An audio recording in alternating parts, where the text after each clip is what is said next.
Shalom, selamat pagi untuk kita semua. Baik, terima kasih atas waktu dan kesempatannya. Perkenalkan, nama saya Apriana Dasyala dengan NIM 2103030082, kelas C semester 2, program studi sosiologi, Fakultas Ilmu Sosial dan Ilmu Politik. Saya mahasiswa Universitas Nusa Cendana. Baik, pada video kali ini saya akan menjelaskan materi yang saya review dari buku mingguan pertama, yaitu tentang kekuatan tidak manusia atau kecerdasan buatan dan masa depan kapitalisme di mata kuliah komunikasi sosiologi. Baik, saya akan masuk ke dalam pokok pembahasan. Pertama, saya akan menjelaskan tentang sarana kognisi. Di sini sarana kognisi ada tentang, yaitu pertama tentang listrik baru. Nah, di sini pada tahun 2016, Andre, Profesor Stanford, pengusaha, mantan kepala Imwan di Baidu dan mantan kepala Google Brain, diucapkan oleh listrik baru dan berargumen sama seperti listrik yang hampir berubah semuanya 100 tahun yang lalu. Hari ini atau benar-benar sulit memikirkan sebuah industri yang menurutnya tidak akan berubah dalam beberapa tahun ke depan. Bukan satu-satunya yang mendukung gagasan sebagai unitris dasar yang mengarah ke revolusi industri baru. Idenya bersirat dalam proklamasi revolusi industri keempat yang dikeluarkan oleh institusi kapitalisme seperti World Economic Forum. Kedua, yaitu tentang industri dan oligopolis kecerdasan mesin. Di sini, sementara kepentingan perusahaan dalam penggunaan aktual dan potensial dari baru bermacam-macam, mulai dari penjualan retail hingga hiburan dari instruksi produksi atau produksi aktual sistem merupakan perhatian utama untuk lingkaran perusahaan teknologi tinggi yang lebih terbatas. Di sini merujuk pada kompleks sebagai industri berbeda atau dari bidang komersial yang lebih luas aplikasi. Di sini dibagi ke dalam 5 bagian, yaitu pertama tentang IBM. Di antara ini, IBM dalam banyak hal merupakan outlier meskipun Big Boy memiliki catatan panjang minat membentang dari penelitiannya, keterlibatan dalam bengkel Dartmouth 1956 yang terkenal untuk kemenangan di Fluid yang bermain catur melawan juara dunia Garry Kasparov, atau Wastonnya yang meraih manusia di acara kuis televisi Jeopardy, membuatnya secara singkat menjadi wajah publik dari generasi baru Kedua, Alphabet atau Google. Di sini, Alphabet telah mengumpulkan data penggunaan dan menerapkan untuk memajukan proyek selama bertahun-tahun. Ketiga, Facebook dan Amazon. Di sini, analisis dan prediksi algoritma telah menjadi pusat keberhasilan grafik sosial minat dan berkaitan penggunaan yang mendorong pendapatan iklan online yang sangat besar. Keempat, Microsoft dan Apple. Meskipun merupakan generasi perusahaan IT yang lebih tua dari Google, Facebook, dan Amazon, Microsoft tidak hanya menggunakan perangkat lunak selama beberapa dekade pengembangan, tetapi juga pada catatan interaksi dengan jutaan penggunaan komputer untuk proyek-proyek seperti Cortana dan Chatbot yang semakin sukses usaha mulai dari try bencana. Kelima, melampaui rakyasa teknologi.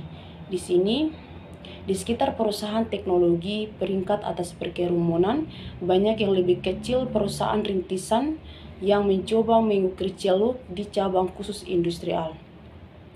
Baik, ketiga di sini saya akan menjelaskan aktor negara atau superpowers. Di sini penting lainnya dalam pengembangan adalah negara.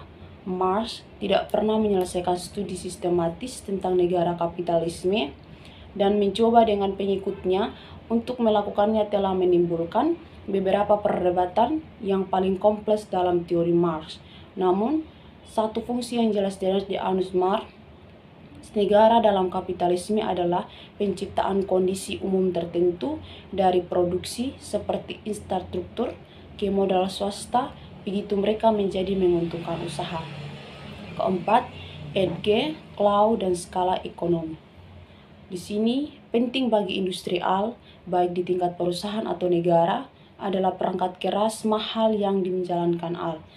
Baik hari ini sebagian besar membutuhkan bentuk cloud pusat data besar, menghabiskan energi bagi pengguna, dapat membayar untuk mengakses melalui internet.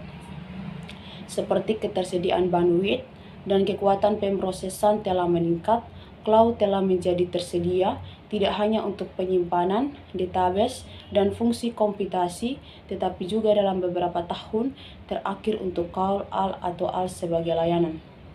Kelima, AL bubble. Di sini, pada tahun terakhir 2010-an melihat spekulasi yang semakin meluas tentang munculnya gelembung AL dalam laporan tahun 2017. Nah, konsultan bisnis Gantel memberi peringatan saat AL mempercepat hype cars, sebagian besar vendor berfokus pada tujuan, membangun, dan memasarkan produk berbasis AL daripada mengidentifikasi kebutuhan terlebih dahulu, kegunaan potensial, dan nilai bisnis bagi pelanggan. Keenam, ketentuan umum produksi. Baik di sini, dalam sistem Mars, umum hampir selalu bertentangan dengan kondisi umum produksi yang ia bedakan dari kondisi produksi tertentu untuk satu kapitalisme atau lainnya yang dibeli oleh produksi secara langsung oleh modal individu untuk menjaga produksi tetap berjalan dan memasukkan input material. Ketujuh, ketentuan umum produksi untuk kapitalisme abad 10 pertama. Nah, di sini Marx menggambarkan bagaimana kondisi umum produksi untuk periode pembuatan diubah menjadi yang memadai untuk produksi industri seperti skala besar. Sejak zaman Marx, metode kapitalisme produksi telah melalui setidaknya dua periode penting lainnya, yaitu tentang Fordisme definisikan oleh Taylorisme dan jalur praktikan, dan periode yang mengikutnya terutama ditentukan oleh TIC dan logistik, yaitu paling sering digambarkan sebagai pasca Fordisme. Kedelapan, AL instruksi. Di sini pendekatan terhadap pertanyaan tentang bagaimana AL dapat menjadi bagian dari kondisi umum produksi diinformasikan oleh pergantian instruktur dalam humoria dan ekonomi politik. Di sini saya akan menjelaskan kedua tentang mengotomatiskan pabrik sosial, yaitu tentang pertama, robot belum bisa mengalahkan kita. Nah, di sini pada musim panas 2018, perusahaan televisi kabel HBO menjalankan musim 2 dari TV Sipwine menghantam Westworld Android di program untuk berlaku fantasis kekerasan pengunjung taman hiburan era perbatasan memberontak mengeluarkan balas dendam darah api sambil memilah dilema eksistensial kesadaran diri dari mesin tentang tengah butes yang menakjubkan Mesa dan Taktus Rakyasa di barat daya Amerika Serikat. Kedua, komposisi kelas dan pabrik sosial. Nah, di sini gagasan komposisi kelas, catatan dari bawaan 2018, berasal dari apa yang dikenal sebagai otonom marxisme. Sebuah sekolah yang menekankan pada potensi kekuatan dan otonomi bekerja, memberikan tandingan untuk diskusi kekuatan mesin kapitalisme yang semakin dalam. Ketiga, tenaga kerja AL. Tampaknya paradoksi untuk berbicara tentang kerja AL, sebuah teknologi yang konon menghilangkan pekerjaan manusia, namun AL itu sendiri harus diproduksi sebelum diterapkan di industri lain. Keempat, belajar jalan manusia. Di sini, fungsi sosial AL sebagai modal tetap dalam produksi seperti yang lainnya. Teknologi otomatis tenaga kerja adalah pengurangan tenaga kerja yang diperlukan dan bersamaan dengan itu peningkatan ekstensi nilai lebih dalam sirkulasi mempercepat reaksi nilai, yaitu mengurangi waktu sirkulasi dengan memungkinkan integrasi yang lebih erat. Kelima, apospai sekarang atau bisnis seperti biasa. Di sini, Marx seperti yang telah dilihat memahami pengangguran teknologi sebagai senjata dalam konflik antara modal dan tenaga kerja. Masalah AL, efek otomatisasi pada pekerjaan sangat penting untuk analisis kelas komposisi. Ketujuh, panoptik, precapitas, polarisasi, dan sekolah proletarian. Nah, di sini seperti yang ditunjukkan oleh diskusi tentang terkait kehilangan pekerjaan dan penciptaan fokus pada kuantitatif daripada kualitatif masalah ketenaga kerjaan. Sementara ukuran tentang cadangan yang dipekerjakan mempengaruhi dekomisasi dan rekomendasi kelas. Demikian juga teknis manajemen, ruang dan temporalitas kerja, divisi dalam tenaga kerja, dan bentuk pelatihan dan pendidikan tenaga kerja yang harus. Ketiga, di sini saya akan menjelaskan tentang mesin sempurna, tenaga tidak manusiawi. A. Kecerdasan umum muatan. Nah, di sini tidak ada konsensui ilmiah atau filosofis tentang definisi kecerdasan, tetapi sebagian besar perspektif setuju bahwa kecerdasan sejati harus beberapa derajat fleksibel atau umum, yang ada dibedakan dari kecerdasan manusia dengan kesempitan dan ketidakfleksibelan mereka. Namun, penelitian sedang dilakukan untuk menghasilkan hal yang dapat diterapkan secara umum. Oleh Agi. Istilah Agi adalah pertama kali diperkenalkan oleh Mars Avrum Guibert untuk menggambarkan sistem hal yang menyayangi atau melampaui otak manusia dalam hal komplikasi dan kecepatan. Kedua, kerja manusia dan tenaga kerja. Di Kapital, Marx mengandalkan kerja sebagai karakteristik manusia eksklusif dan berulang kali mengualifikasikan konsep sentral ini sebagai manusia. Ketiga, manusia, hewan, dan mesin hari ini. Di sini ada banyak masalah dengan asumsi dan argumen Marx tentang baik manusia maupun hewan, serta hasil karya arsitek. Paling-paling akan didasarkan pada bukti abad ke-19 dari sains yang baru lahir biologi, paling buruk pada imajinasi dan keyakinan humanisnya. Keempat, tenaga kerja atau apa? Di sini perbedaan antara manusia dan hewan tidak setajam Marx percaya, dan perbedaan antara manusia dan mesin menjadi lebih kabur, sistem L menjadi lebih canggung. Kelima, menuju Agi.